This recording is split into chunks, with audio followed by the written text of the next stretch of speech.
Good evening, কেমন আছো সবাই? আশা করি ভালো আছো, আমরাও ভালো আছি। আচ্ছা, আজকে যে আপডেটটা দিচ্ছি সেটা হচ্ছে নভেম্বরে ক্যাট হয়ে গেল, ডিসেম্বরে ক্যাটের রেজাল্টও বেরিয়ে গেছে। সবাই যে যে যেমন ক্যাট স্কোর চেয়েছিলে পেয়েছো, আশা করি পেয়েছো।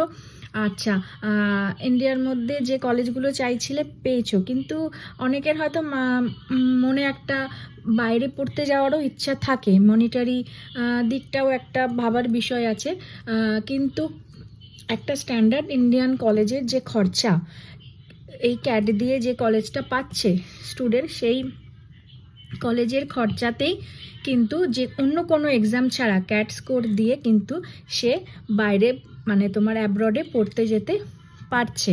আচ্ছা, আর একটা বিষয় হচ্ছে ক্যাট স্কোরের সাথে আমাদের আর একটা দিকে নজর দিতে হবে, সেটা হচ্ছে এলওআর, এসওপি আর তোমার যে ইন্টারভিউগুলো হবে।